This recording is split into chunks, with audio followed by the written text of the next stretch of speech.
Our series of debates continues. We move on to Leominster now with the debate for City Councilor at Large. There are 6 candidates competing for 4 seats. Incumbent Claire Frieda, challenger Eric Mabey, incumbent Frank Ardinger, challenger Melissa Bible, incumbents Sue Shalafu-Zephyr, and Brandon Robbins. Thank you all for joining us. Question 1.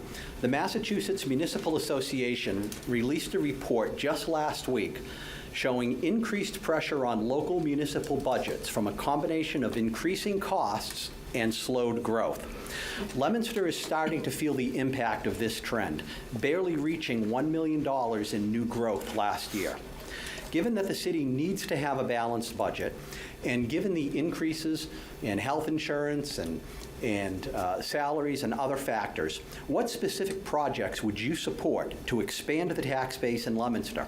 And if you do not support growth in terms of new projects, which cuts or tax increases would you support to close the gap? Ms. Frieda.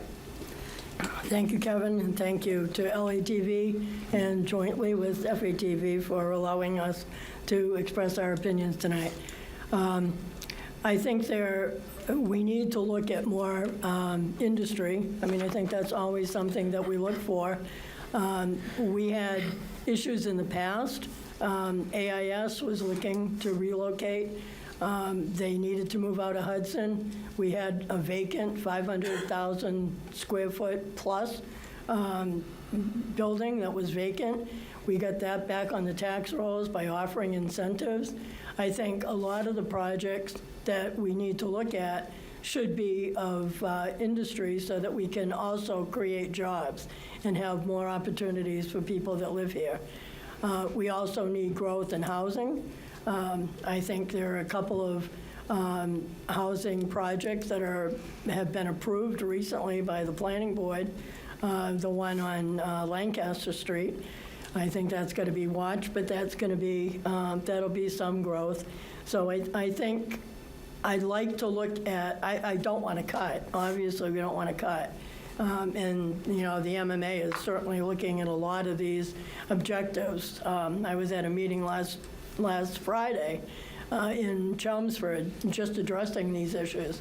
Most of the communities are in deficit budgets right now because of the the crisis on the state level. So I think there's also some discussion being had about looking to raise the 2.5% cap that we've lived with for over 30 years. So there's a lot of discussion, there's a lot of things we need to look at, but we need to look at how to grow our own community. Thank you. Mr. Mabee. Yeah, thanks, Kevin. Yeah, excited to be here tonight. My first debate, actually, ever.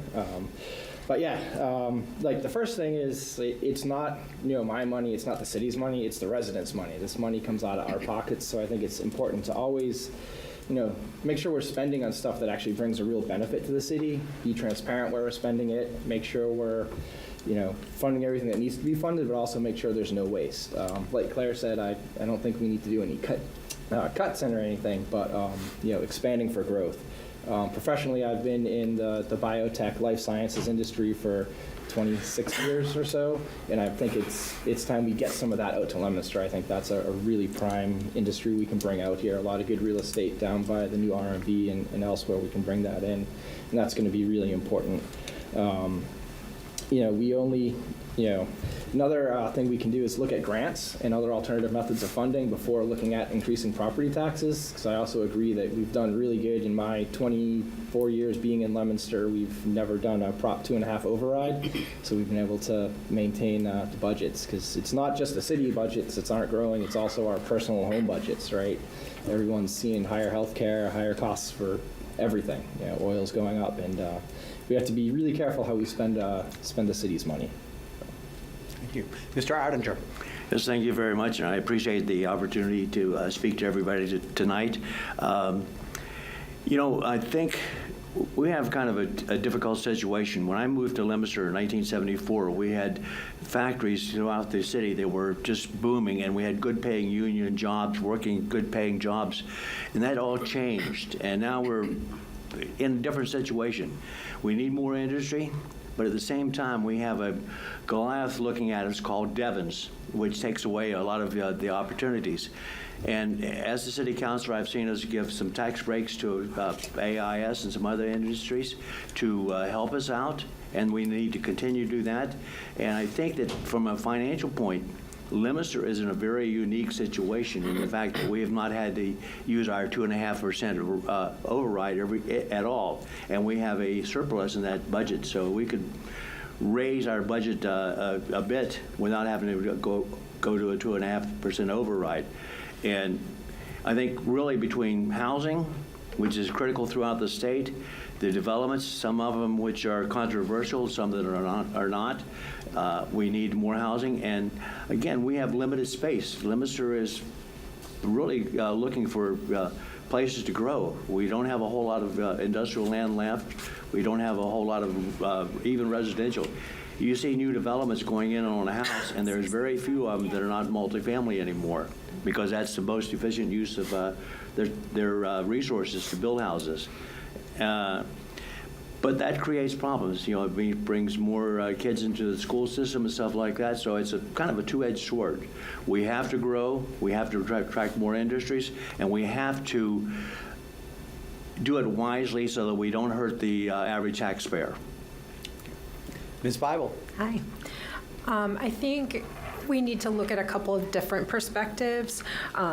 At one point, the town was considering bringing the racetrack to French Hill, which I think would have been devastating for the neighbors, and I'm so glad that the city decided not to move forward with that. That being said, that is a large parcel of land that is ready for some form of development, and I think the solar fields potentially would be a great option for there to provide some additional solar savings to the city. Bigger than that, and Mr. Ardinger has sort of reflected on it a little bit, I think as a city we need to have a better vision of what we really want to be. Industry was a big part of it. We do have the Goliath of Devons down the road. We used to be a large commercial city where we had the mall, and that's where everyone went. But that's an issue right now. So are we industry? Are we technology? Are we a commercial business? What do we as Leominster want to be while we try to remain a city with that small town feel? And I don't think we have a really good sense of what that is as we're going through some growing pains. But another thing I think that we need to look at is our pension funding. For years, that pension has been overfunded as a way to improve our bond rating, and that has worked. But we continue to overly fund that pension. That is an area where we do have some room for savings in our annual budget, so that we can fund things on an annual basis and not be pulling from savings on an annual basis. Ms. Shalhoub-Zephyr. Yeah, thank you very much, Kevin. Thank you to Flap TV and also LTV for, inviting us here tonight. In terms of increasing revenue on the local level, I think that there are a few things we can do. I think housing is certainly one of those things, and I think that the city still has lots of old buildings or some old buildings that can be repurposed, and I think that's the kind of housing that we really need to start developing. There was one project, Councilor Frieda will certainly remember this, a couple of years ago down on Summer Street, where we gave it essentially a TIF, which is a tax increment financing deal, to these housing developers on Summer Street. And I wasn't crazy about it because it was market rate housing. I wasn't sure that, people that are developing market rate housing should get a tax deal, but they did. But that's the kind of thing, that's creative thinking that we could do, and I think affordable housing is really what we need more in Leominster. I'm not crazy about raising the 2.5 limit, and I think because the city has been so conservative over the years, we have a budget that is pretty well funded. I mean, every year there is a closeout at the end of the year, and we have been able to put a lot of money into free cash, stabilization, excess and deficiencies, so we still have that. I'm not advocating to spend that, but I'm saying that I think that the city budget still has a little bit of give, in it. The other thing that last year I think we passed the meals tax, so that's a local option for folks that come into town. That's going to generate anywhere between $750,000 and maybe $1.2 million. We don't know yet, but that is a new source of revenue for the city, and I think that we should take advantage of all of those local options that may be available to us. I think the state is moving in that direction to allow cities and towns to do more things locally. And again, that's like a user tax. It's not it's not hitting every homeowner with an increase in tax, but if you go out for a meal, you're going to pay a little bit more for that. And I think that's a focused growth. Okay. I think Melissa was talking. We could get into that Oh, I'm at sorry. yeah, no Sorry. problem. We can get into that at the open discussion. Yep. Mr. Robbins. Thank you, Kevin. And again, I'll echo the comments that were made about thanks to you, thanks to Flap TV, and thanks to Leominster TV for hosting tonight's debate. I think this is the direction, actually, my colleague, Councilor Shalhoub-Zephyr, was just about to go. We are very lucky in Leominster to be sitting where we're sitting. There are cities and towns across the state that are in really difficult times. If we look just to our neighboring city alone, I think the debates that you hosted show the challenges that they're facing. But I think when we talk about growth in Leominster, we need to look at housing, obviously. We need to look at industry. We need to look at the mall. But what we really need to do when we do this is talk about responsible growth. I think Councilor Ardinger kind of alluded to a housing project that we may talk about later tonight. And we want to make sure that the growth that we have in Leominster is obviously broadening the tax base, growing the tax base, but also keeping Leominster accessible to people who live in Leominster. We don't want to continue to price people out of Leominster, and I hear the challenges every single day. So I think as a city council, we need to continue to work with the mayor, the economic development director, to really look at creative and responsible solutions that can grow that tax base. And I think one that's sitting in front of us, or sitting in front of the city right now, is what can we do with the mall? We're looking at a pretty vacant mall. What can we do to get some more stores in there, restaurants in there that will help to expand on the meals tax, expand on some of those local options to really bring in more dollars to the city? Thank you. So I'm going to open this up to a 5-minute discussion. One of the things I'll throw out there also, if anyone wants to grab it, is that we've heard about looking at bringing in more industry, getting back to industry. Do you have any ideas specifically on how we bring in that industry when, as Mr. Ottinger said, you have Devons, you have other communities also vying for those same industries? What gives Leominster the competitive advantage, and what do you bring to the table? I'm going to open it up for 5 minutes. I think in the tech, in the biospace, at least, we are unique in this region that we have a tech school that is our tech school. It is not a regional tech school. It is Leominster Center for Technical Education. And we should be leveraging that relationship with the schools to attract not only new industry into Leominster, but also to support the industry that's already there. And I know that there's some of that already happening. There are some great partners out there that the CTI program already has, but I think we can do a lot to grow that. Okay. It would be great to see a life sciences or biotech program at the CTE. Having 3 boys that went through it have all been really successful in the trades, and that's super important for our future. But one area of industry we didn't mention that I think we could also bring in to generate revenue is entertainment. Right, I think retail's so much online these days, but people still need to go out and do stuff. Whether it's movies, entertainment like Dave and Buster's or Apex Entertainment in Marlboro, that place is always packed, and it's people from this area are going out there because we don't have any of that around here. And I think that would be a great use of them all. Bring more entertainment. Okay. One thing I want to mention is that I think we're fortunate in Leominster that we have such a large biotechnical feature in Worcester. It's growing down there. You see the expansion every time you turn around. That Worcester is growing in that area, and we have the space to take and bring in smaller industries that will supplement that. Instead of trying to bring in a huge monstrous factory, we bring in smaller factories that generate jobs, high-tech jobs that give people good salaries, and kind of piggyback off of Worcester. I hate to say piggybacking, but I think we should. Okay. And as far as the technical education, Brandon, you are 100% right. That tech school has gotten accolades from everybody in the state, I think, and it is a gem that we have to continue to grow and continue to turn out top quality people. My son went through there, and with drafting, I think it was at the time, and now he's an architect down in Philadelphia. So it's really fantastic to see that happen. So that's my thoughts is piggyback on Worcester. Take the housing and make it good housing. The old factories, Miss Shallow as ever. I apologize, I didn't stutter, but the old factories have been converted to beautiful apartments, and they're fantastic opportunities for more of those factories to be developed without taking up extra space. That's right, or cutting down trees or ruining neighborhoods. Right. Yeah.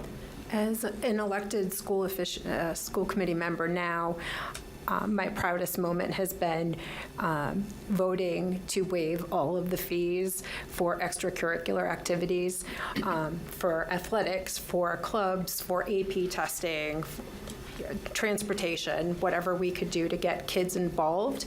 And I think one of the things that Eric was alluding to is in entertainment is that there's nothing really for the youth in the community that is not school related.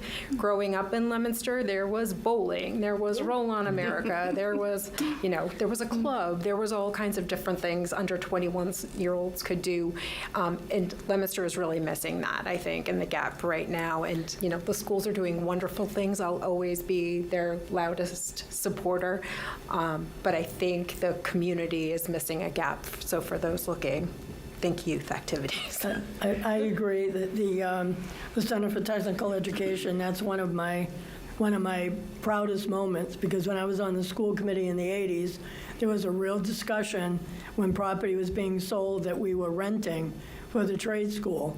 And there was a huge discussion in the community about whether we should join Monty Tech and give up that comprehensive high school setting. We fought as a school committee to keep it here.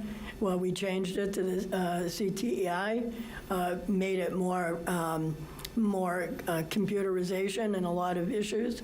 And, the pride in that school now, and I go to the next level because we also have, I chair the board of trustees at Mount Wachusett Community College. We have a campus in Leominster. We have an incredible workforce development program through that college that coordinates with our CTEI programs. So, we have a lot to offer in this area. I think that's what makes us so attractive. Very good. Our 5 minutes are up on that. Moving on to question 2. related but more specific. The lack of housing is often a topic of conversation in Leominster and across Massachusetts. In fact, in Massachusetts, it is estimated that we need to come up with another 200,000 housing units by 2030 in order to get to a balanced market and to control housing affordability.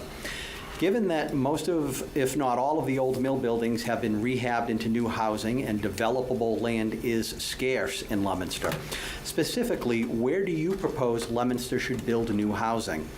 And with such limited room for new construction, should we prioritize market rate housing to attract people with the resources to support and attract businesses, or affordable housing to support affordability and accessibility? And I know the political answer is we need both. But again, we have scarce resources, so prioritizing as they come up is your prioritization more towards market rate or affordable housing. Mr. Mabey. Thanks, Kevin. Yeah, so definitely, my 3 sons are now old enough where they're starting to go out and look for housing, whether it's, apartment, condo, or house, and Leominster is really unaffordable as a first-time home buyer. It's really difficult, and ironically, that's what brought me to Leominster 26 years ago, was the affordability, the community, and then we fell in love with it. So I think there's definitely a challenge with that, and it's not just Leominster, it's a statewide issue. But we really need to have a balanced approach to it, right? As you say, we're a city that has great open land, open space, our trails. We don't want to pave that all over and become a mega city. That stuff's really important to me, the conservation and utilizing those trails.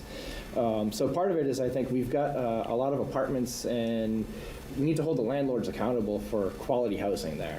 Having some family members recently have to move out of places, it was they weren't in the best conditions, so I think it's important that we hold our landlords accountable for quality housing. Massachusetts recently passed the ADU rules, and I think that's going to be a great help for us. That's the putting a tiny house on your lot so that you can have your kid move in, or your elderly parents move back in, have their own space, and that can create some additional housing units without really taking up any additional lots or any space. I think that's going to be really, really big. Historically, we haven't been able to do that. And anytime we do look at new developments, like the new Orchard Hills development going in, we need to really have developer accountability for unbiased traffic studies, impacts on the schools, right? So you have to balance everything. We can't not grow because we need that housing, but we also can't grow too much without having a huge impact on changing the great community we have. Mr. Ottinger.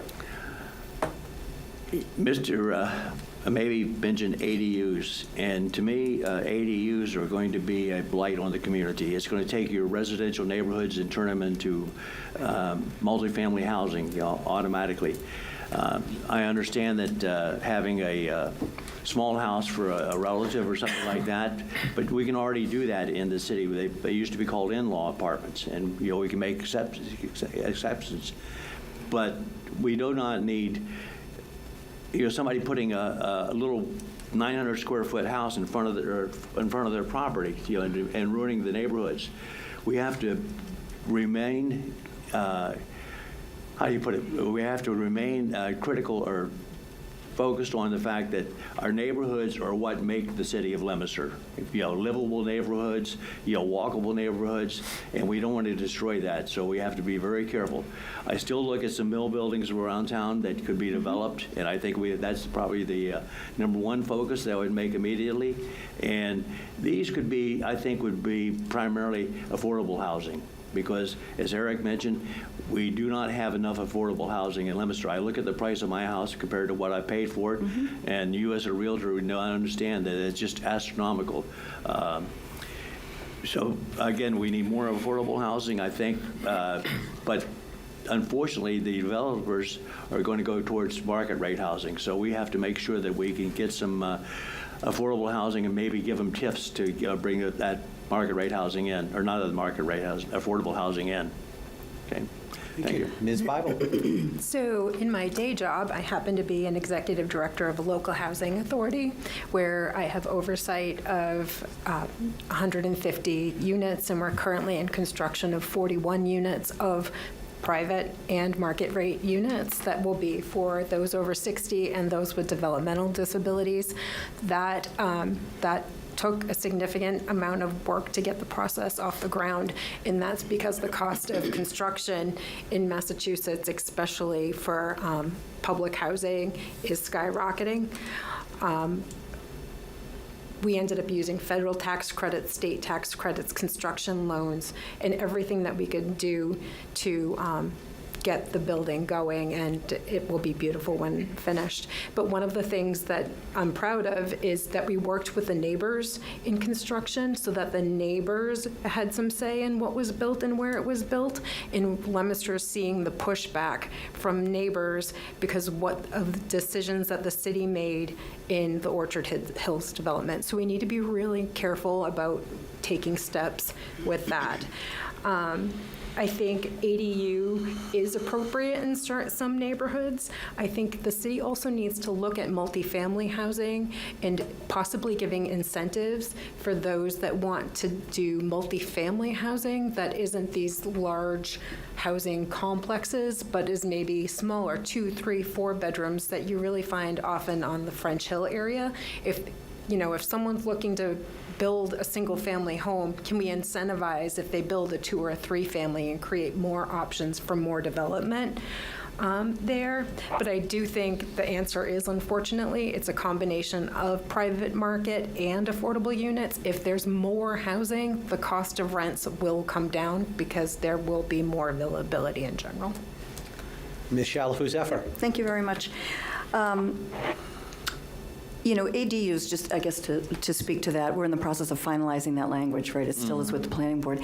And you can't really build an ADU in somebody's front yard. I mean, they're still subject to restrictions in terms of where you can place it and the setbacks and all of that. So there's some, there's zoning protections in place, I think.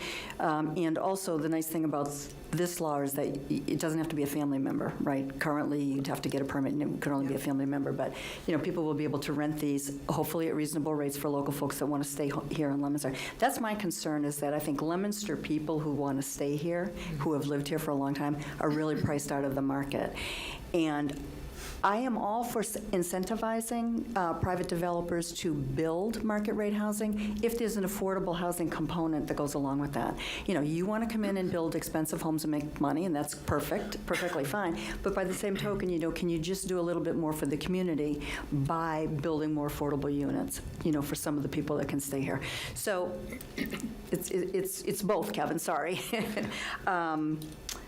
But incentives, and it isn't no to any kind of housing, but it's really how to get there. And depending on the space, depending on the neighborhood, depending on the location, it's really a question of, okay, how can we do this in the best possible way? How can we maximize the units that we're getting? How can we house people, and how can we do that without impacting the surrounding abutting people in a negative way? Mr. Robbins. Thank you. 2 years ago, when I was first campaigning for this seat, I was also shopping for a lifelong home here in Leominster.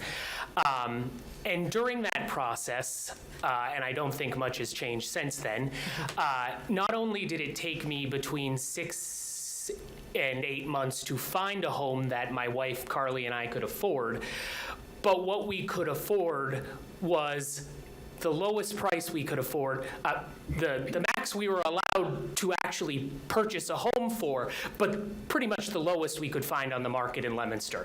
And staying in Leominster is really important to me. My dad worked his whole career here. My mom and dad raised me here. I didn't want to leave Leominster. Leominster has made me who I am, so it was important for me to stay here. And this story is not unique to me, but a lot of people in my generation and beyond. So again, I think we need to look at a multi-pronged approach. I think, as Frank said, there are still some options with mill buildings. New View Communities did some beautiful projects with the Carter Apartments, with the B.F. Brown project in Fitchburg, and they got a lot of support from the state to do that, too. There's a lot of historical tax credits and other programs to rehab buildings just like that, to make them into both market rate and affordable housing. I also believe that we really need to leverage the ADU piece. I understand that some may think that they're going to change the neighborhoods, but I think the Orchard Hills project is going to change neighborhoods much more than a single ADU is on someone's property. So we really need to take advantage of that, because I do think in Leominster specifically, people want to be building those for their family members. I know people who are thinking about doing that so they can have their kids live there. I think that's really how they'll be used. So I think those are some options that we have in front of us that we really need to be looking at. Ms. Frida? You know, back in the day, 40B was an excellent program. Along the way, somehow it got abused. That was a program that did exactly what Councilor Shalafu-Zephyr is mentioning. You have the market rate, and you also have a certain percentage of affordable housing in the program. Now it's gotten to a point that so many communities have zoned their properties and their land that developers threaten with a 40B rather than use it as a tool. So people get a bad experience with that. So instead of having a nice project and a nice development, you're ending up with a 40B that is kind of, you know, on the abuse side, so that they can avoid the zoning. We need to look at, I mean, years ago, as an appraiser, I can remember when I first started doing appraisals, how and people don't think of it this way, and there's nothing you can do about it, but it's a lifestyle. It used to be cyclical, you know, the older person, as they aged, they sold their single-family ranch. A young couple was able to buy it, and they went into housing. And then gradually, we started with a strong divorce rate. And people don't realize, when I was doing an appraisal, that house, somebody needed to find 2 properties now to house the people that were in that one house. And you needed to find apartments that had 2 or 3 bedrooms, depending on what you had for children. So it's been a very difficult situation. And, you know, the ADUs used to be for an in-law to have your in-laws. Now it's the opposite. It's the parents keeping the house and bringing back a divorced child to go into the ADU.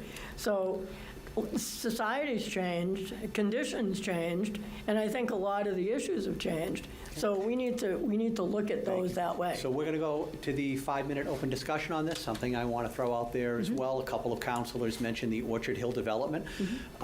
This city council, the incumbent city council, voted on recommendations from a housing committee to change the zoning laws, and now there's a push amongst the same city council to dial that back and change it. So if anyone wants to address that on why the change of heart on this and how this impacts the recommendations from the housing committee to increase the housing stock in Leominster. Yeah, I'll jump on that. Go ahead. So the housing committee met for, I think, you know, a couple of years anyways, and they were tasked with coming up with a recommendation for housing throughout the city. And that was really, I believe, to deal with the MBTA law that had been passed, because Leominster had to build so many units in order to continue to qualify for state grants.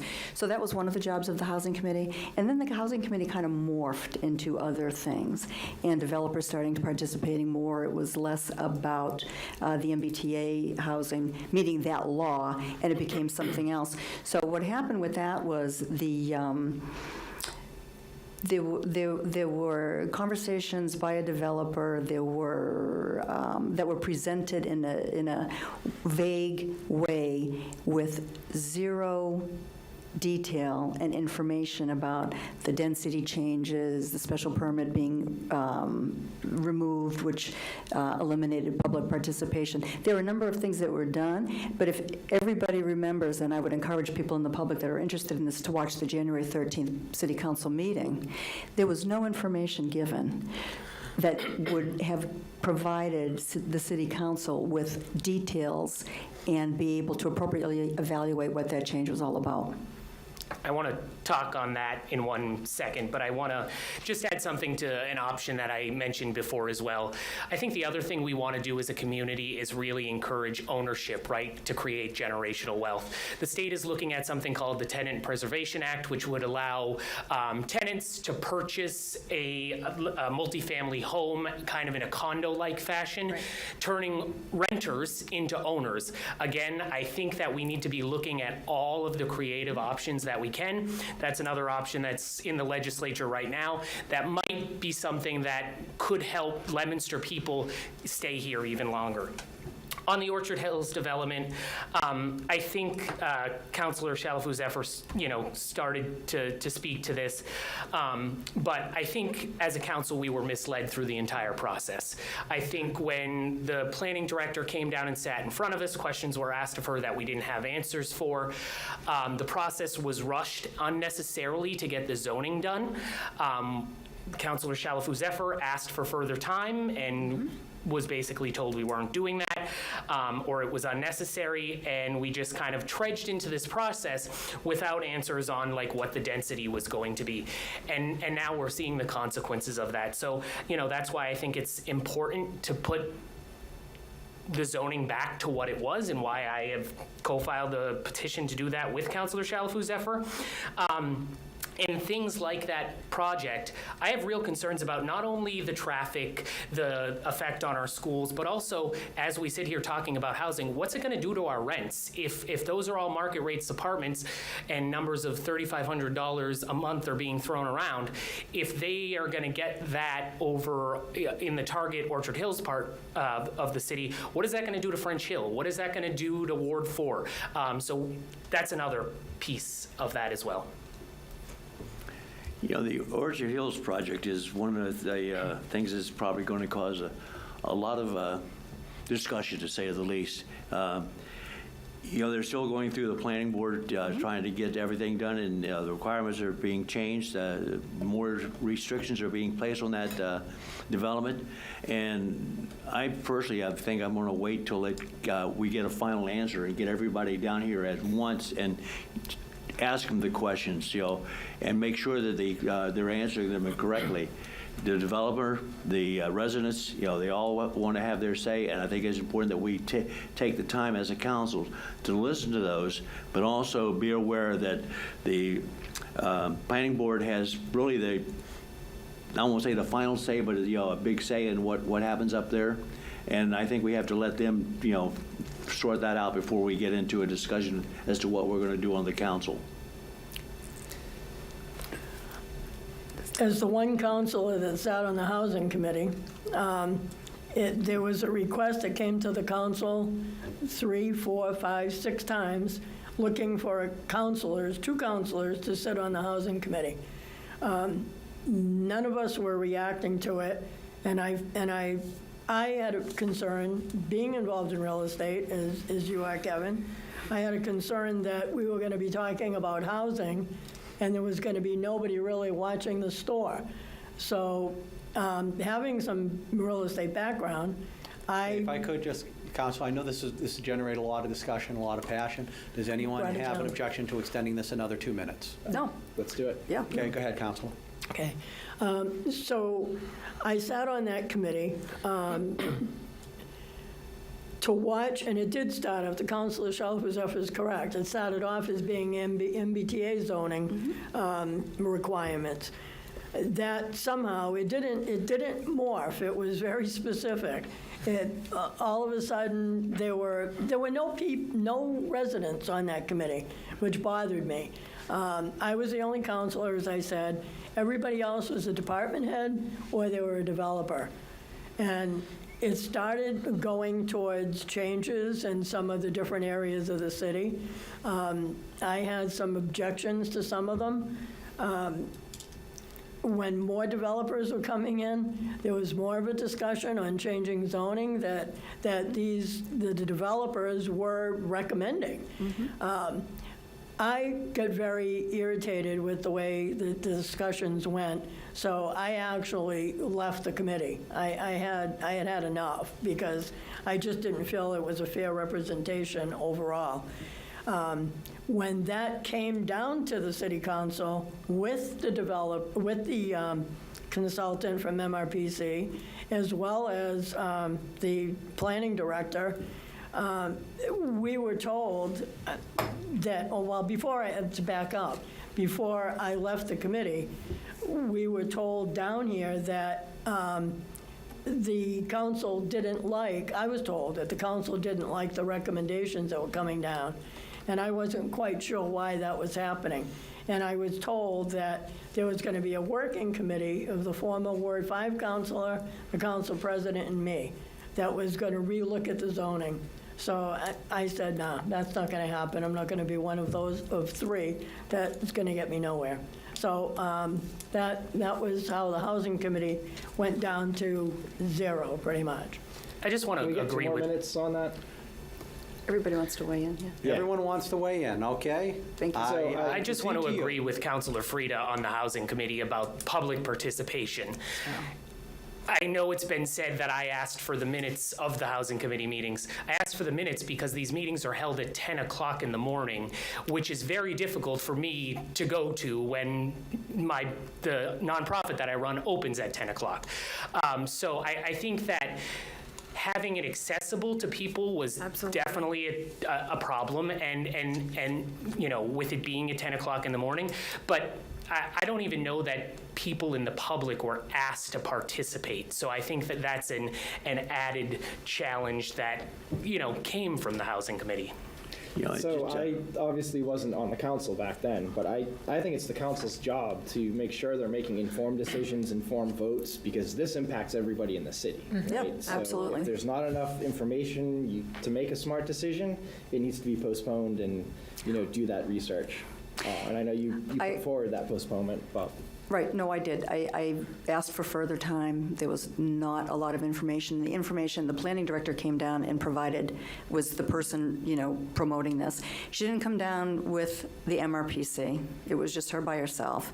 She didn't come down with the landowner who actually had wrote these changes. She didn't come down with anybody else from the planning board. She didn't come down with any engineer. She didn't come down with anybody, and she didn't have any information to answer any of the questions that the council asked. Council asked a lot of different questions. So I agree with you.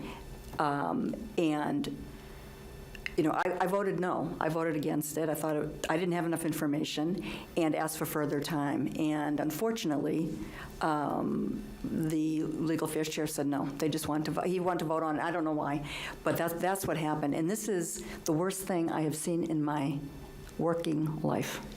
But I I'd just think like to make one that quick bad. comment on the MBTA Communities Act. I don't Yep. think the state should be in the business of telling the city, who knows the residents, the community, what the vision is for the city, how to run things, right? So I don't think that's a great idea. So Just we're a gonna- bigger we're part- gonna- We're going to move on, but you all are creative. I'm sure you can find a way if you want in the next question. Closing statements. Looking at Leominster's challenges and opportunities over the next decade, what ideas for new policies or initiatives will you bring to the table to help shape the city's future? Mr. Ottinger. That's going to be a tough question because I think there's a lot of challenges facing Leominster. How do we maintain Leominster with that small town atmosphere and not have it changed into a metropolis? And we have to be careful with our zoning. We really have to watch what we're doing with our zoning. And, when it comes to things like ADUs, I feel that's a step backwards. And I apologize if someone disagrees with me, but with the ADUs, right now I think they're trying to find out, the MRPC is trying to find out if we can actually restrict the frontage of a house, or how closely they can be to the street. And that hasn't been decided yet. And I'm afraid that, we've had discussion before about, Airbnbs and stuff like that being rented out. What's to stop someone from, building one of these houses and renting it out as an Airbnb? I don't think there's anything, and that could create more problems. I think we've addressed that once on the council. And I'm really kind of at a puzzle. I'm not sure exactly what we can do. We got to keep our tax rate as low as possible. We have to make sure we have affordable housing in this city, and we have to attract industry in this city, be it medium-sized industry or small industry. But we have to get somebody in here that's going to give good-paying jobs that keep people in Leominster, and don't use this as a bedroom community to commute to Boston. And many people do. They find it cheaper to commute an hour and a half to Boston than it is to live in Boston. So Absolutely. that's... Ms. Nickel, So. Bible, I'm sorry. Nickel Bible. So obviously, there's a number of challenges that are coming down the pike, for lack of a better term, housing being one of them. As you know, future housing development comes up, our schools are becoming particularly crowded. So we're going to need more school space. There's discussion of a want or a need to have a campus that's for preschool, kindergarten. That has been long wanted. That needs to happen. There's a want for an expansion of CTEI and, you know, great potential. But then as a school district, we need to make the decision of, do we want to keep that comprehensive school, which I really do, but do we have the space to grow our CTEI program at that campus? So there's a number of challenges coming up there. One of the things I'd really like to see the city do is we're seeing more of an interest and a participation in city council meetings and school committee meetings, which is wonderful. I think if there are opportunities on boards or commissions, the city needs to be posting on their public website that there is a role on that board or commission that people can apply for. Leominster is a wonderful, diverse, very educated population. We don't need to be going to other communities to hire people for boards when there's people in Leominster that are willing to do it and will have a local interest. We should not be going out of community for a zoning board member or a planning board member. Go from within and make those spaces, those hirings available by posting them on the website, the same as you do a hire. Ms. Shalafou-Zephyr. Yep, thank you very much. I think that I do see a lot of challenges. I really do. I think that there are some opportunities, but they have to really be carefully managed. I mean, the Orchard Hills development is one of these things that I think is a real game changer in a negative way for the city. You know, the schools are packed. There is very little availability for somebody who wants to come in as a school choice person. And especially in North Leominster, I checked that out. And I got that from the superintendent's office. So, you know, there are considerations for, you know, the impact on schools, the impact on infrastructure, the impact on water, the impact on wastewater, the impact on our public safety personnel, you know, our police and fire. They're working like dogs around the clock and doing a really good job. So when we're looking at something like this, some behemoth of development, we have to be really careful about how that's going to impact. Is it going to bring in property tax revenue? Yes, it is. However, what's the cost, you know, of something like that? So one thing that I would do to try to meet some of these challenges is a few years back, we had a special committee on ordinance review and looked through the ordinance book and looked at different things. We made changes to, there was a noise ordinance, that was a problem. There was another thing that came up at that time. I don't think that there was a butter notification for certain changes in zoning. And I think that we need to look there. It's a start, because I think that we need to be creative about managing some of these things better locally. And we can do that through our local ordinance, because that's what the ordinances are for. We can look at the zoning, we can look at the subdivision, you know, laws, and work with the planning board to come up with, I think, better processes. I mean, the whole process of preliminary subdivision, site plan, definitive subdivision, it's really confusing, you know, for people who aren't in that 24/7. So, you know, I think those are some of the things. You know, we don't have infinite water supply. We don't have infinite wastewater capacity. And those are expensive things to try to build out because, Thank you. sorry. Mr. Robbins? Thank you. I think we spent a lot of time just a couple of minutes ago talking about affordability, right? Affordability for those residents in our community who have called Leominster home their whole life and want to continue to call Leominster home. And then for people like, who come to this community and want to build a family here and build a life here. And I think, when I think about new policies that we should be looking at, one of the easiest things that I think we should be looking at is municipal aggregation. This is something that Fitchburg and Gardner do already. It allows the city to enter into a contract with a provider to bulk buy electricity and ends up saving a couple of $100 on an individual's electricity bill. Electricity costs are going through the roof, especially as we move to a more electrified grid, right? As more people are using it, the demand goes up, the need for supply goes up, therefore costs go up. So I really, really think one of the things that Leominster and the City Council needs to look at right away is passing municipal aggregation so individuals in their homes can immediately see savings in their homes. The second thing that I wanted to talk about was just around policies to strengthen education in this city. As a former school committee member, I understand that we have a really robust education system here, but I always think that we need to continue to prioritize education because times are changing so fast. Technology is changing every single day, and we want our students to be at the forefront so we can attract that industry into Leominster, and those kids will be the top candidate for these jobs. So I think number one is municipal aggregation, and number two is ways that we can really strengthen our education even more. Ms. Frida? A couple things. I think one of the challenges that we're going to have is building the Fallbrook School. That's something that we're going to have to figure out how to pay for. Back when I started on the City Council, which is probably pretty close to the same time you were, Kevin, we were faced with a Samoset school that we weren't sure how we were going to pay for it, but we needed to build it. We had the school, Gallagher School was closed to build the courthouse, so we needed to have the Samoset school. With some creativity, we were able to put it together. But it wasn't easy because when I started, we were broke. I mean, this city was literally broke. We borrowed $1.5 million from the teachers. It was called the Padula Bill. The state allowed us to defer the teacher salaries so that we could use that money to balance our budget. I mean, we were in a bad situation. No councilors in the past 20 years that have served has experienced a bad budget or how to deal with, with the crisis situation in a budget.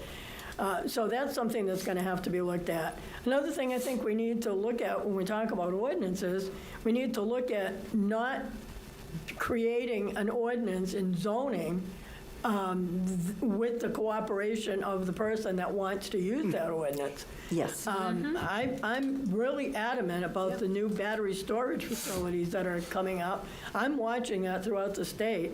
I've heard enough from other communities.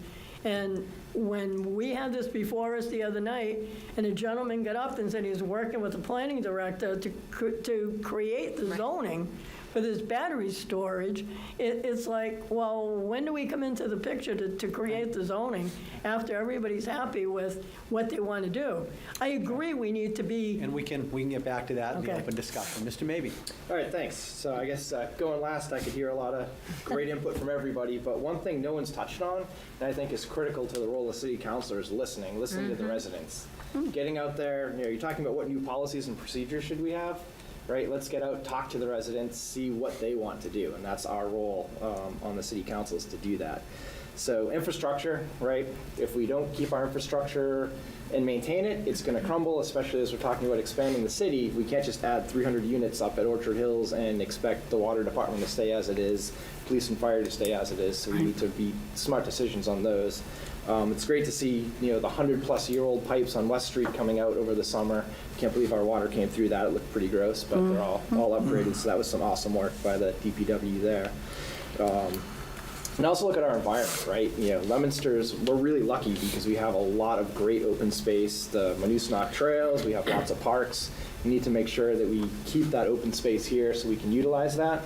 So anytime we're talking about changing policies and procedures, make sure that comes into mind and keep growing and expanding those as well. And civic pride, right? We need to keep Leominster vibrant, all the events downtown, the tractor parade, the JA festival. Those are important, so I think promoting more of those, and that draws more people into the community. And certainly the schools, right? The future is going to be the technical schools. It's not even the future, it's now. And making sure we stay current with those, to work with the school committee closely to make sure they get the money they need for the right programs, and making sure we're bringing in what the next 10 years of trades are going to be, because it's going to look very different now with the advent of AI, new technology, than it did 10 years ago. So we want to train our next generation for the trades that are going to be up and coming then. And that's definitely got to include some biotech, life sciences, some computer technology areas. Good. Going to open this up for a 5-minute discussion. Just, I think we deviated from the first question quite a bit. We've talked about, participation by the residents. We've talked about the housing committee and stuff like that. And one of the things that really impressed me was when we were talking about the fairgrounds and how the residents came down here and really voiced their opinion and made it known. And we don't see that. One of the councilors had said that we need to get more participation by the public. And to me, to sit here with the city council with nobody sitting in that audience just is a waste of time. Not a waste of time, I shouldn't say that, but it's very disheartening to me. Councilor Frida, mentioned the battery project. This, unfortunately, is one of those things that the state is going to shove down our throat. Whether we want it or not, we're going to have a battery storage facility. It's just a matter of where it's going to be. And from my perspective, I don't want it any place near a residence or any place near the city of Leominster, but I think we're going to have it. I hope we don't, but I got the gut feeling. The MBTA zoning ordinance, we were forced to take that. It took some very creative work to keep it from being a real monster in the city. But everything that we are looking at right now is the state is maybe allowing us some money from the meals tax, but they're hitting us with all these regulations and all these things that we don't want necessarily in our city, and it's got us changed. But we can't do that as a council. It's just my personal gripe, I guess, that I don't like the state stepping on our toes. And you asked us about new policies and procedures. Housing's been a key topic tonight. One area I think is, encourage multi-unit, but that are owner-occupied. Correct. So that's where someone's building a new house, you do it as a two-family, give them some incentive to live there and rent out. You have a lot more pride of ownership. You're building the neighborhoods and communities we want when you have owner-occupied versus 20, 30 or more unit where the owner doesn't live there and is just collecting money. I think that's a new procedure we could put in place. Go ahead. I was going to say, I agree. I completely agree. Owner-occupied multifamily units, I think, is great. I think the city also needs to have an idea of what they want for a housing plan. Years ago, the city used taxpayer dollars to purchase Shoalin Farms because there was going to be a housing development there of single-family homes. Fine. That was the way that we went. Every time we go and buy an apple at Shoalin Farms, remember, we're the ones who bought the trees to buy the apples. But now the city has said, you can go up and build 1,000 units over on the other side of town. So it's not okay to build single-family homes on one side of town, but you can shove that project down the throat of the people that live in that side of town. The city needs a housing plan that affects all of us in the community and be consistent. I agree. I think that the city really needs to be focused and specific and clear and transparent about what is the plan going forward. And to Frank's point, I think after the fairgrounds and in the midst of this Orchard Hills Park development, I think people have really woken up, and I think we're going to see a lot more people attending city council meetings. I think they're going to be very interested in the budget. They're going to be very interested in the school budget. They're going to be interested in the capital plan, that should be coming along with the budget. So I'm optimistic that more people are engaged because they've seen what happens when they don't pay attention. Just to There's so many piggyback. tools available now to do that engagement. You don't necessarily have Absolutely. to come here. You can do online with interactive questions that way. So many different things. Right? Just to piggyback off the comments Councilor Shalafou-Zephyr made, I think when we think about new policies or procedures as well, one of the things we can do in light of the growing engagement is find a way to make our city council meetings more accessible in what we're actually doing. We sit around a table and every meeting we say regular course, but I'm not sure that everybody in the public really understands that regular course means it's going to be referred to a committee and go through a process. So there's a lot of terminology, there's a lot of procedures that already exist in the data or in the meeting-to-meeting operation of the city council that I'm not sure that we are explaining enough for the public to be even more engaged, and maybe something as a city council that we can look at to make the meetings more accessible. Maybe having some more subcommittee meetings before the city council meetings would be a great service, too. I'm going to start. Right.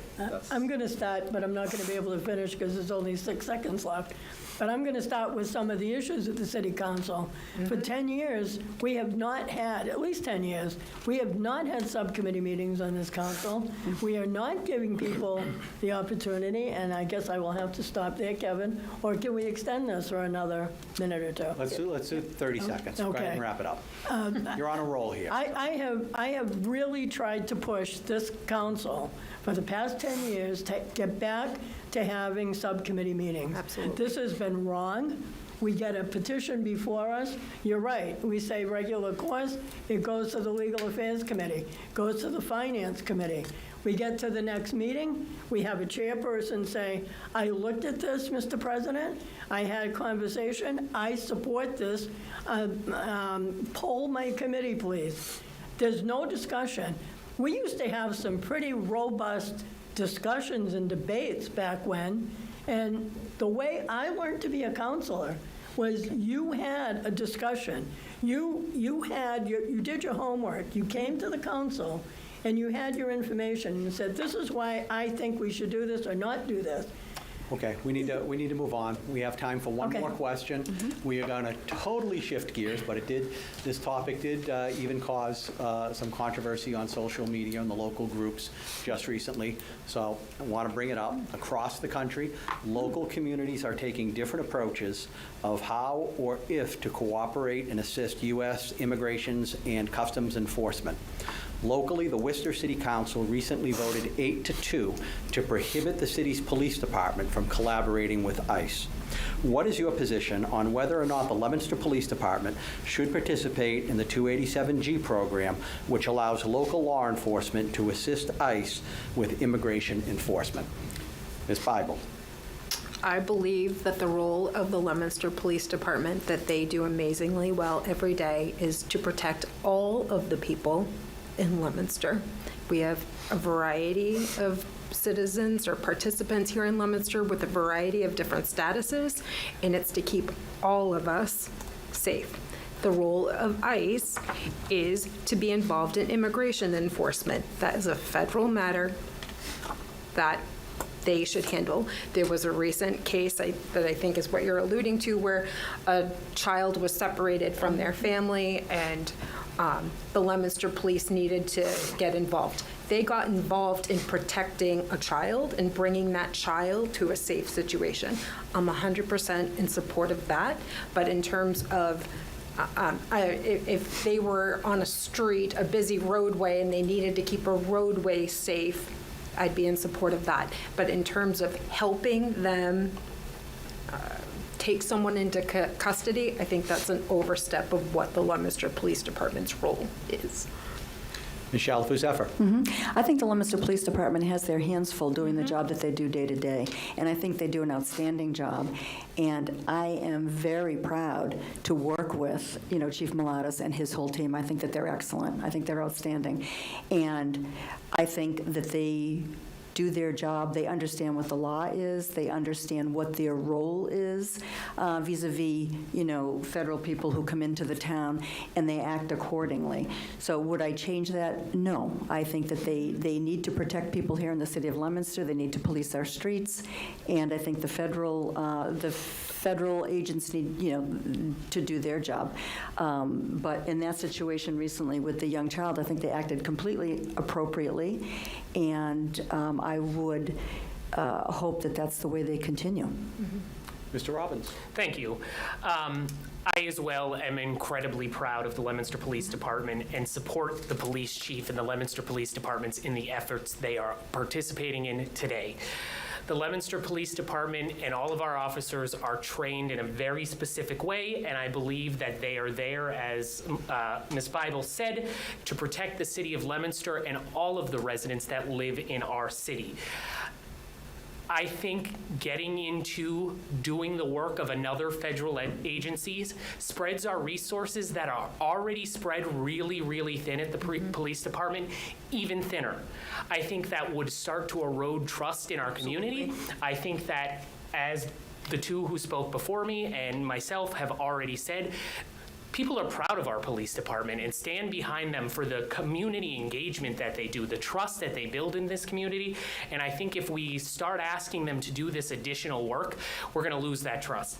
And I also worry about the significant liability that this places on the city of Leominster. Those will be taxpayer dollars if lawsuits come before us. If they have to go to trial, that's going to be even more money. So I have significant concerns about that piece as well. I really think that the Leominster Police Department is doing a wonderful, wonderful job. I see it often in my day-to-day job at Ginny's, supporting their domestic violence outreach worker and their homelessness outreach worker and their mental health outreach worker. And I think we just need to really continue to support the work they're doing today. Ms. Frida. Yeah, I pretty much agree the same. Our police department is incredible. Chief Malatas is just, there are more compliments about him, and this is probably I think, one of the best departments we've had in a long time. All the training, everybody that's involved in the department. We have a great domestic violence program. We have everything in its place, and it's working perfectly. I agree. The federal government, that's their job to do what they have to do. Our local police, it's their job to do what they have to do. And I think recently, and I could be mistaken, but I think the charges were dropped, with the 5-year-old, with the police department. I think everybody was clear on that. So, I'm happy with our police department and things the way they are. Mr. Mabey. Thanks. This might be the one topic we're all agreeing on here, so I'm not going to need 2 minutes to talk about it. But yeah, Leominster Police they're members of our community, right? They're known, respected throughout the city. They're not trained in immigration law. It's a really complicated subject, right? We need to continue to make sure they maintain that trust of the community. It's really tough to be an officer right now, so I don't think we need to add any more to their workload. They're not trained in it, as Mr. Robbins said. Right, and they're not the experts in this area. They need to focus on protecting Leominster and not get involved in federal law. Mr. Ottinger. Want to make it a unanimous? I guess we're going to. It's funny because there's conversations all over the country about this issue, but when it comes to Leominster, I think our police department does a great job. We have a fantastic police department. We let them do their job and let the ICE agents do their job. And that's it. Straight and simple. No ifs, ands, or buts about it. We're not here to enforce the immigration laws. We're here to protect the city of Leominster. Very good. Anyone have anything else to say on this issue? I'll just add, it was brought up by a couple folks about the incident with the child and ice. And originally, it was misunderstood what actually happened. So I think it's really important that everything around there is really transparent. I think the Leominster Police did a great job releasing a statement with the facts so that everybody really knew what happened and got the true story on that. So that's critical with all this stuff. Yep. Very good. Anything else? All right, we actually have a few extra minutes before we get to closing statements. How about just 1 minute each? Downtown's about to go through a little bit of a problem with parking, and we have a lot of restaurants down here going into the holiday season. What will you, as a councilor or a candidate, do to help support our local businesses through this challenging time of the Monusnock Brook project? Councilor Shalafo-Zephyr, just 1 minute each. Right, I'm going to continue to eat at the restaurants downtown. I mean, and patronize the businesses and, just do that. Parking is definitely a challenge. I know one of the restaurants, Benita's, I think, closed their lunch service because of the parking, and I think I was so sad when I heard that, because that must be a huge hit for that restaurant, and it's so good, and they're such great local people. So what I'm going to do is continue patronizing those businesses and encouraging other people to patronize those businesses, and if we have to walk a little further, to park, it's a little bit of an inconvenience, but it's not impossible. Can walk off the tiramisu after Benito. That's right, Kevin, I can. That's All right, right. Mr. Robbins. As one of the small nonprofits that is in that area, I hear this issue completely. And just in that role, I've tried to work with, the businesses in that area to help maybe move some of our customers' parking to make it more accessible for them. But I think to Councilor Shalafo-Zephyr's point, I saw posted today on Facebook that the Ward 2 councilor has pledged to patronize every one of those businesses during the project, and I would join her in that pledge. Absolutely. I think, it may come as no surprise, the downtown food establishments are a place I like to frequent. There's lots of good food down there to take advantage of. I'm going to make sure that my wife and I visit all of them during that closure, because we want them to be able to feel the support of this community. Ms. Frida. I agree. I think our job on this would be to be cheerleaders for these restaurants. Yep. We have people coming from out of town, make sure that they know how to maneuver to get to these restaurants, that it's not a close-off completely. I was talking to Bill Brady last night about it, and I think one of the things he said is they've resolved to try to have fun with it. Do the Pink Flamingo, do the bus, try to have a good time doing it, and, try to take a negative situation and try to make it as positive as you can. Mr. Mabey. Thanks. I'm really bummed to hear there's no lunch service at Benito's, because I've eaten there twice in the past 2 weeks, I think, for lunch. But it's the type of thing that it's going to be painful to do now, but if we don't do it now and take care of this maintenance, we don't want the parking lot sliding into the river and anybody Collapsing. getting hurt, losing cars. So we have to do it, but I think advertising, utilize Facebook, social media for letting people know the options. I'm not even sure if it would be possible to put in some kind of bike share where you park somewhere else and then jump on one of those blue bikes like they have in Boston and Cambridge and put it in the dock up front, eat, and then bike back. Till the snow comes, at least. But Mr. Ottinger. Obviously, we have to support the downtown businesses. That's one of the great things about Leominster is when you drive through on a Friday or Saturday night and you see every parking space taken up with, and trying to find room.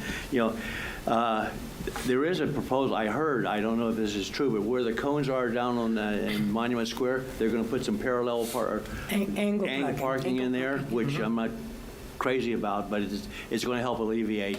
And getting the Pink Flamingo that Councilor Frida mentioned, getting that out to people so they understand they can park up by the City Hall parking lot and get a transportation down. They can park across on West Street, not West Street, Miriam Avenue in that parking lot and get to downtown without having to call an Uber or something like that. For some of us that can't walk as fast as we used to, having that ability is a great godsend. But we have to support the downtown businesses and keep them active while we're going through this process. Ms. Bible. Same as everyone has said, attend, I think, creative idea making, like Mr. Brady said, trying to make an event out of the Pink Flamingo when you can, maybe incentivizing like a restaurant hop sort of thing as we get into the holiday season, encouraging carpooling for holiday parties, all of the things that I think the restaurants are, I'm sure, already thinking of to keep people in and going. But I think, we need to continue to champion the local businesses as much as we can. Very good. We'll catch you all on the Pink Flamingo Express. Until then, we started this debate on this side of the room, so we will end it starting on this side of the room. Up to 3-minute closing statements, beginning with Mr. Robbins. Thank you. I'd like to start by thanking our moderator, Kevin, Flap TV, and the entire LTV team for hosting tonight's debate, and thank you to the other candidates for joining us here tonight as well. When I was 13 years old attending Samoset Middle School, my English teacher, Miss St. John, gave our class a simple assignment: write about your perfect place. 2 years ago, while my wife Carly and I were moving into our new home, she came across this old paper. She laughed at me first and then said, "Brandon, while most kids wrote about Disney World or Hawaii, you wrote about Leominster." For those who knew my father, Lee Robbins, a 42-year veteran of the Leominster Department of Public Works, the Water Department, you know his love and commitment to this city ran deep. That same love was passed on to me, and it's what continued to drive the work I do today as one of your at-large councilors. It's also why I'm asking for your vote to continue that work. Over the past 6 years, the last 2 on the council, I've dedicated myself to being a passionate and responsive advocate for the people of Leominster. I've worked hard to answer your calls, address concerns in every neighborhood, and show up for our students, our nonprofits, our businesses, and our entire community. If re-elected, I'll continue putting people first by working with my colleagues to tackle the challenges that matter the most.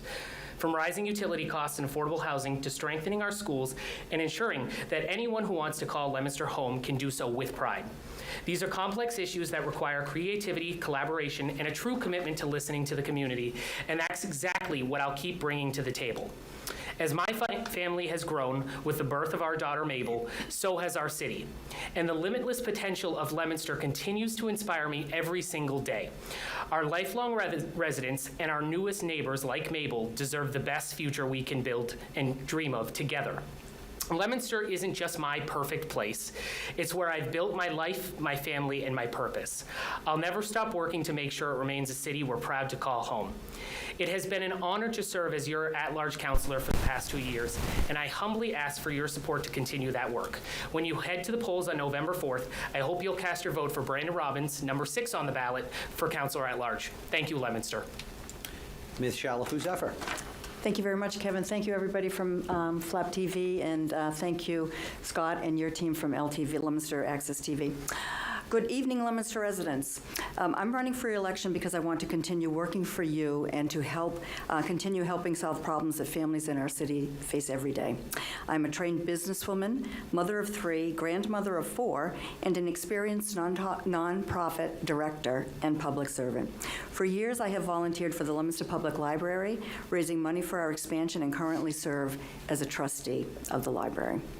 As your city councilor and chair of the Public Safety and Traffic Committee, I've worked with the city, with Leominster Police Department and the DPW to help make public safety improvements, most recently along Mechanic Street.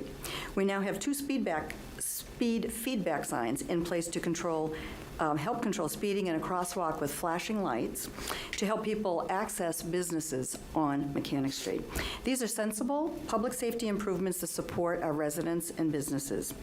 As your city councilor and recently appointed chair of the Legal Affairs Committee, the past few months have been challenging. The city council has had numerous petitions filed that are the Legal Affairs Committee's responsibility, and I've worked hard to ensure that all legal affairs petitions are reviewed thoroughly, that referrals to experts are evaluated, that all points of view on a proposal are given a full opportunity to be heard in public, and most importantly, that you, the public, has the opportunity to hear the details on a project and provide input on it. As your city councilor, I believe in the integrity of all of our neighborhoods. The Orchard Hills Park proposed development is a nightmare for North Leominster, and I believe for the entire city. We need to create and support economic development that makes sense adds to our city's growth, and brings good jobs to Leominster. Building hundreds of expensive apartments for out-of-towners to rent will bring hundreds of new cars that will add to existing traffic congestion, strain our water supply, add more students to our schools, and intensify the stresses on our police and fire departments. Smart, thoughtful, and inclusive economic development is what this city needs. That's why I, along with Councilors Robbins and Tossi, and over 110 registered voters, submitted a petition to change the zoning back in the Orchard Hills Park area to help protect the integrity of that neighborhood. Working together, we can create growth that makes sense for our community. As your city council, I will work for all of the residents of Leominster. I will continue to ask tough questions and work hard to address the issues you raise. My husband and I have lived in Leominster our entire lives. We graduated from Leominster High School and raised our family here. We have grandchildren growing up and going to school here. I want every Leominster resident to be able to live here and thrive. As an elected official, I never forget that I work for you. Together, we can make Leominster a better place to live, work, and raise a family, and I ask for your vote respectfully on Tuesday, November 4th. Thank you so much. Ms. Bible. Hi. I also wanted to start off thanking Leominster TV, and I also wanted to share my appreciation and thanks for the Leominster Fire Department for their work in an awful fire in Leominster that occurred today and displaced a number of families and students. I know I speak for all of us who want to help however we can, and I'm sure we'll be hearing more, so thank you. When I decided to run for city council, it wasn't because I had extra time on my hands. As a working parent, time is something we can always use more of. However, I chose to run because I care deeply about this community and believe it's time for leaders who understand what families, children, and everyday residents are experiencing right now, providing perspective on the council as there are currently no members with children currently enrolled in our school district. Through my work in human services and housing, I've seen firsthand how access to safe, stable housing changes lives. In my work on the school committee, I've worked on policy, finance, equity, athletics. I've signed warrants, and I believe that our children in Leominster have opportunities like no other. I've worked with schools, hospital, the elderly, parents navigating special education and healthcare, and I've advocated for people who often feel unheard, making sure they know they have someone in their corner. It's taught me how connected our systems are and how important it is to have leaders who see the whole picture and not just one piece of it. Good leadership isn't about politics, it's about people. It's about bringing compassion, fairness, equity, and real-world understanding to the table.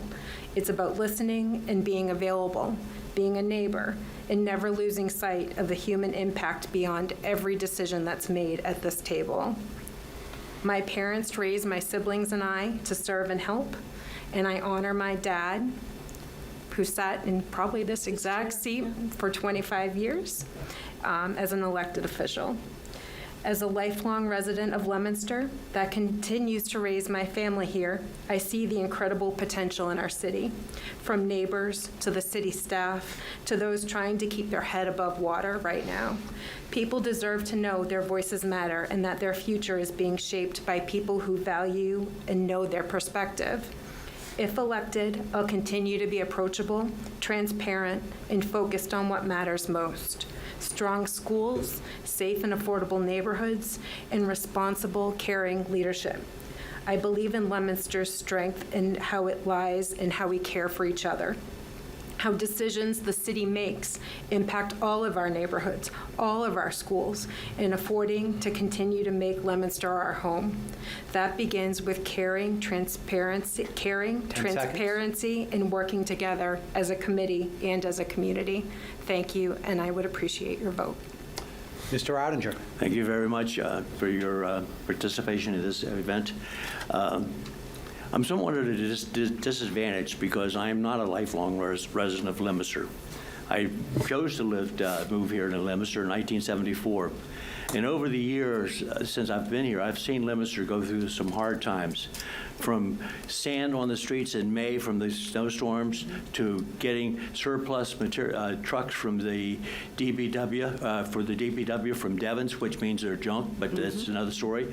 I've seen the downtown, which was a vibrant downtown when I moved here, go to almost a ghost town. And I've seen the factories move out of town and stuff like this, and it's just been a really city that's evolved over the years. Right now, I look at city and it's made a vast improvement. We have a vibrant downtown. We have people that from out of town that are always commenting on the flowers downtown, and thank you, Sally Porter, for that. But they always say, "What a beautiful downtown you have." People from as far away as Marlborough come in for our truck festivals, our Johnny Appleseed Festival and stuff like that. Leominster was rated as a number 3 city, the most desirable to move in, according to some reports I've heard from on TV. And that's a double-edged sword, being a desirable community and at the same time having a situation where we're dealing with all the issues of the crowding and stuff like that, the schools and water and all the other issues. But we are a vibrant city, and when I decided to run for city council, I made a pledge to myself. I said that I will always vote in what's best for the city of Leominster, not what I believe in necessarily, but what's best for the city of Leominster. And as far as personally, I chose the motto of a lifetime of service because throughout my lifetime, I've been of service to the country. I served as a Navy veteran for 8 years. I've served on the Boy Scouts program in various capacities for over 35 years. I've been a member of the American Legion, currently serving as the commander of the post for over 35 years.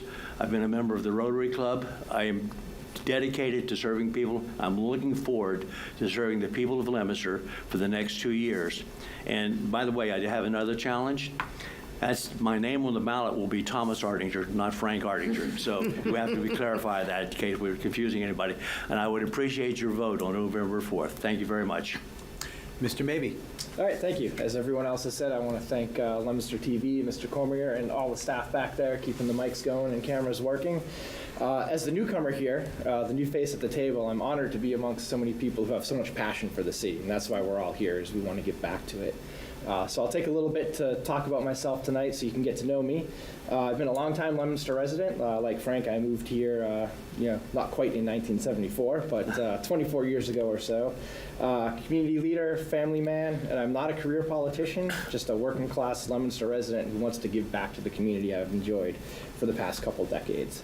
So 24 years ago, we were looking for a house, my wife and I, and moved out here because it was affordable. We could get much more house, we could get the yard versus living when we were renting in Framingham. I grew up in Waltham, been in Massachusetts my whole life, didn't want to move out of there. And then we just fell in love with the community. In fact, we've had a lot of family members who have decided to move out to the community. We wanted to be somewhere where everyone could come visit, but they just moved in instead, right? Which is great. So I'm a proud parent of 3 boys, all who went through the Leominster school system, not just the regular high school, but the technical trade school. Big supporter there. I think that's really important. That's the future. No one in the city can get an electrician or plumber to come to their house. It's really challenging, and we have the ability to fix that by training our kids for those future trade roles. Leadership experience. So I've been president of a local sportsman's club here in Leominster for a number of years, active on the board on several others. Like Frank, I've been 20 years a leader in scouting, where I started when my youngest son was in 1st grade, and everybody else took a step back when they asked for who's going to be the den leader, and I was the one that didn't step back. But I love it, right? I'm really dedicated to conservation, outdoor recreation, and the scouting programs helped me, connect with a lot of youth. When I was at the JA Festival a couple of weeks ago, there were young adults walking by going, "Hello, Mr. Mabey," and I'm trying to remember who these kids are because they now are, taller than me and have a big beard. So it's great to see them develop into great citizens of the community. So I've also been in the biotech life sciences industry for 25 years as an IT leader there. Not afraid of technology. I jump right into it, and I think it's important to keep our city current with new tech and so on. Got to skip over some stuff because I'm running out of time. But I think, as I mentioned earlier, the city's tax money is not my money. It's not the city's money. It's our residents' money. So I think it's really important that every decision we do carefully, get all the information, make an informed decision, ensure the funds are used wisely for the city.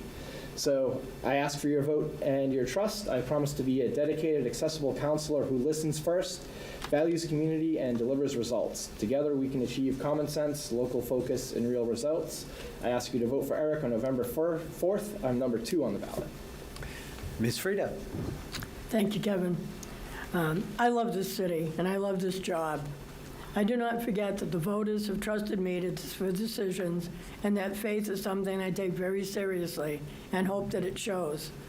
As I mentioned earlier, when I first got on this council, the same year that the mayor began, this city was broke. I know I reiterate that, but we had to borrow over $1 million from the teachers to pay our bills. I'm the only councilor that has the institutional memory to understand how far we have come to become a community that people now want to live in. I'm proud to have been involved in decisions that have had positive impacts on the city of Leominster. I've authored legislation protecting and serving veterans, children, and the elderly. I have gotten Leominster designated as a Purple Heart City, work with veterans to establish and charter Vietnam veterans Chapter 116 over 40 years ago, so that their war issues and Agent Orange issues were recognized and addressed. I petitioned the council to establish a senior tax workout program to help seniors reduce their real estate taxes while providing a city service. As a member of the Samoset School Building Committee, I realized that we could also build Samoset soccer fields adjacent to the school. I worked with the mayor and the DPW, and together we got them built. I still take great pride in seeing the kids playing there today. I'm also aware and appreciate the different cultures and religions that diversify our city.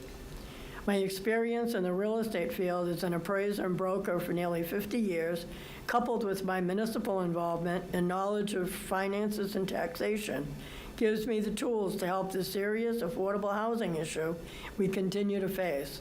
Our citizens should be able to remain in their city. Education will also be a key issue in the coming years as federal funds lessen and even possibly disappear. My 6 years on the school committee in the 80s, before education reform, gave me an insight into strained budgets, something I remember every May and June when we consider our city budget.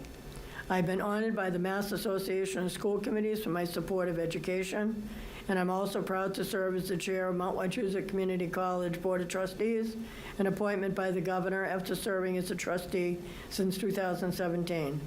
I'm a Gold Star wife, the widow of Ron Frida, a combat Vietnam veteran who was born and raised in Leominster. I have 2 accomplished adult children, Kelly and Anthony, and 1 grandson, Patrick, who is currently serving in the U.S. Coast Guard. In my 38 years of public service, I have been required to take an oath of office on the state and local level. I've taken that oath over 50 times, and it is still as important to me today as it was the first time that I took it. As the longest-serving elected official in this city, one of the things I'm most proud of is that I gather all information from all sides 10 seconds. to make the most educated decision on behalf of the city, taxpayers, and the greatest compliment. This election is about you and your family. I'd be honored to have your vote on November 4th so that I can continue to represent you fairly and honestly. Thank you. And that concludes this debate for the candidates for Councilor at Large for the City of Leominster. There are 6 candidates running. All of them showed up tonight to answer questions, to face the voters, and should be commended for doing so. As a voter, you can choose up to 4 of these candidates. You don't have to vote for all 4, but you can't vote for more than 4. You can vote for up to 4 of these candidates. Election day is November 4th. Polls are open from 7 a.m. to 8 p.m. Flap TV, Fitchburg Leominster Area Politics Television, in conjunction with LTV and FATV, will be conducting debates for every contested race in Leominster and Fitchburg. So if you miss any of these debates, they can be seen 24/7 on demand on the respective websites of LTV and FATV, and also on their respective Facebook pages and the Flap TV Facebook page. Again, that concludes this debate. Thank you for joining us. Don't forget to go out and vote.